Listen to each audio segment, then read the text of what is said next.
সুপ্রিয় দর্শক শ্রোতা, আমন্ত্রণ জানাচ্ছি বাংলা ভিউ রাতের সংবাদে। সংবাদ আয়োজক নিয়ে বার্তা কক্ষে রয়েছি আমি সত্যজিৎ সিংহ। শুরুতেই জানিয়ে দিচ্ছি যথারীতি লতিফ ট্রাভেলস সংবাদ শিরোনাম। করোনা পরিস্থিতিতে আবারও বাড়ল শিক্ষা প্রতিষ্ঠানে ছুটি। ফেব্রুয়ারি মাসে খুলছে না কোনো শিক্ষা প্রতিষ্ঠান। সিলেটের কানাইঘাট পৌর নির্বাচনে মেয়র পদে আওয়ামী লীগের লুৎফুর রহমানের জয়লাভ। গণটিকার সপ্তম দিনে সিলেট মহানগরীতে ভ্যাকসিন নিলেন ৩ সহস্রাধিক। সিলেটে নিয়ন্ত্রণ হারিয়ে সেতুর নিচে ট্রাক পড়ে ২ জন নিহত। করোনায় সারা দেশে আরও ৮ জনের প্রাণহানি, নতুন আক্রান্ত শনাক্ত ৩২৬। সিলেটে বিএনপির বিক্ষোভ সমাবেশ, জিয়াউর রহমানের বীর উত্তম খেতাব বাতিল হবে অপরিণামদর্শী বলেছেন বক্তারা। সিলেটে ৫ জন আক্রান্ত শনাক্তের দিন সুস্থ হলেন ৮ জন। গেল ২৪ ঘন্টায় সিলেট বিভাগে মারা যাননি কেউ। শুনছিলেন সংবাদ শিরোনাম, এবারে বিস্তারিত। করোনা ভাইরাস মহামারীর কারণে দেশের সকল শিক্ষা প্রতিষ্ঠানে চলমান ছুটি ২৮ ফেব্রুয়ারি পর্যন্ত বাড়ানো হয়েছে। রোববার শিক্ষা মন্ত্রণালয়ের জনসংযোগ কর্মকর্তা এম এ খায়ের এ তথ্য নিশ্চিত করেছেন। গত ৮ই মার্চ দেশে করোনা ভাইরাসের সংক্রমণ শনাক্ত হলে ১৭ই মার্চ থেকে ৩১শে মার্চ পর্যন্ত দেশের সব পর্যায়ের শিক্ষা প্রতিষ্ঠান বন্ধ ঘোষণা করে সরকার। এরপর দ্বিতীয় দফায় ৯ এপ্রিল ও তৃতীয় দফায় ২৫শে এপ্রিল পর্যন্ত সেই ছুটি বাড়ানো হয়। সেই ছুটি বাড়তে বাড়তে ঠেকেছে ৩১শে অক্টোবর পর্যন্ত। দুই মন্ত্রণালয়ের ইঙ্গিত, পুরো নভেম্বর পর্যন্তই বাড়ছে সেই ছুটি। এদিকে শিক্ষা প্রতিষ্ঠান বন্ধ থাকার কারণে এরই মধ্যে একে একে এবছরের প্রাথমিক ও ইবতেদায়ী সমাপনী পরীক্ষা, জেএসসি ও জেডিসি পরীক্ষা এবং এইচএসসি দাখিল ও সমমান পরীক্ষাও বাতিল করা হয়েছে। সবশেষ প্রাথমিক থেকে শুরু করে মাধ্যমিক পর্যন্ত সব শ্রেণীর বার্ষিক পরীক্ষা না নেওয়ার চূড়ান্ত ঘোষণাও দিয়েছেন শিক্ষামন্ত্রী ডক্টর দীপু মনি। পরীক্ষা ছাড়াই কিভাবে পরের শ্রেণীতে শিক্ষার্থীদের উন্নীত করা যায় সে বিষয়ে কাজ করছে এ সংক্রান্ত কারিগরি পরামর্শক কমিটি।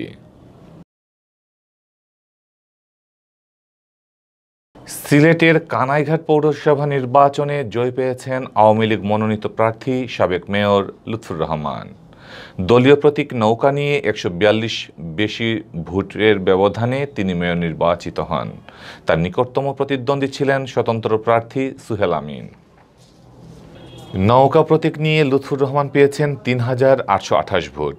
তার নিকটতম প্রতিদ্বন্দ্বী যোগ প্রতীকের প্রার্থী সুহেল আমিন পেয়েছেন ৩,৬৮৬ ভোট। এছাড়া নারিকেল গাছ প্রতীক নিয়ে বর্তমান মেয়র আওয়ামী লীগের বিদ্রোহী প্রার্থী নিজাম উদ্দিন পেয়েছেন ৩,০৬৩ ভোট। এর আগে উৎসব মুখর পরিবেশে কানাইঘাট পৌরসভা নির্বাচন শান্তিপূর্ণ ভোট গ্রহণ সম্পন্ন হয়। সিলেট মহানগরীতে সপ্তম দিন ভ্যাকসিন নিলেন ৩,০৬৮ জন নারী পুরুষ। Sylhet MAG Osmani medical college হাসপাতালে স্থাপিত ১২টি, সিলেট বিভাগীয় পুলিশ হাসপাতালে ১টি ও বিজিবি ক্যাম্পে ১টি বুথে ভ্যাকসিন নেন তারা। সিলেট সিটি কর্পোরেশনের প্রধান স্বাস্থ্য কর্মকর্তা জাহিদুল ইসলাম জানান, সিলেট মহানগরীতে রোববার করোনা ভ্যাকসিন গ্রহণ করেছেন ৩,০৬৮ জন। এর মধ্যে Sylhet MAG Osmani medical college হাসপাতালে ২,৫৭১ জন টিকা নিয়েছেন। এদের মধ্যে পুরুষ ১,৫০৯ ও নারী ১,০৬২ জন। অপরদিকে সিলেট বিভাগীয় পুলিশ হাসপাতাল করোনা ভ্যাকসিন গ্রহণ করেছেন ৩৫০ জন। এর মধ্যে পুরুষ ২৩৪ ও নারী ১১৬ জন। এছাড়াও সিলেট বিভাগীয় পুলিশ হাসপাতাল করোনা ভ্যাকসিন গ্রহণ করেছেন ৩৫০ জন। এর মধ্যে পুরুষ ২৩৪ ও নারী ১১৬ জন। এছাড়াও সিলেট বিজিবি ক্যাম্পে স্থাপিত বুথে ১৪৭ জন করোনা ভ্যাকসিন গ্রহণ করেছেন। এর মধ্যে পুরুষ ১৩৬ জন ও নারী ১১ জন। মহামারী করোনা ভাইরাসের সংক্রমণ রোধে সিলেটে ৭ই ফেব্রুয়ারি থেকে করোনা ভাইরাসের টিকাদান কার্যক্রম শুরু হয়েছে। সিলেটে নিয়ন্ত্রণ হারিয়ে সেতুর নিচে ট্রাক পড়ে ২ জন নিহত হয়েছেন। নিহত ২ জন ট্রাকের চালক ও হেলপার। রোববার সকাল ৬টায় সিলেটের জৈন্তাপুর উপজেলার দরবস্ত ইউনিয়নের ধামরাই সেতুতে এ দুর্ঘটনা ঘটে। নিহতরা হলেন জৈন্তাপুর উপজেলার নিজপাট ইউনিয়নের বন্দরহাটি গ্রামের আব্দুস সুবহানের ছেলে এবাদুর রহমান খুকন ও গোয়াইনঘাটের থানাধীন নলজুরি পশ্চিমপাড় গ্রামের মাহতাব হোসেনের ছেলে রাসেল আহমদ।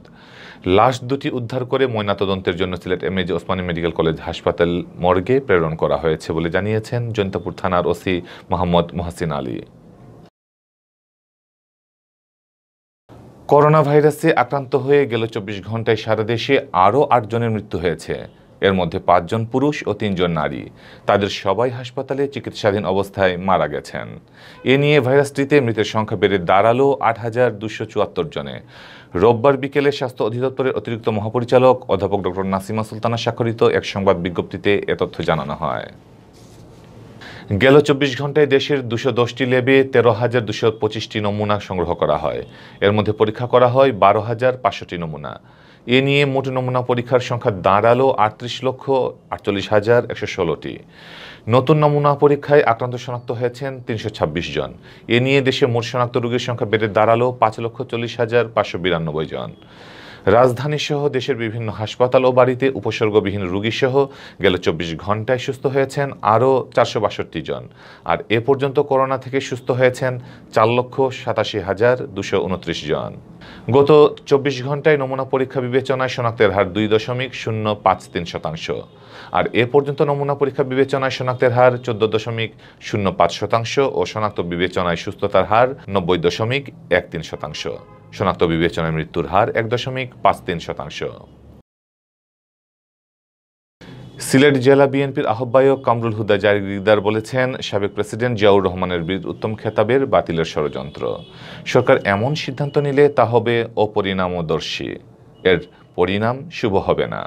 রোববার বিকেলে রেজিস্ট্রারি মাঠে সিলেট জেলা বিএনপি আয়োজিত বিক্ষোভ সমাবেশে সভাপতির বক্তব্যে তিনি একথা বলেন।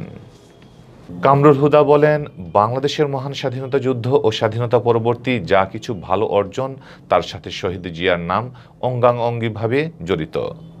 শহীদ জিয়ার খেতাব বাতিলের ষড়যন্ত্রের মধ্য দিয়ে সরকার প্রমাণ করল তারা মুক্তিযুদ্ধের সম্মুখ নায়কদের সম্মান করতে জানে না, যা প্রকারান্তরে বীর মুক্তিযুদ্ধের অসম্মানের শামিল।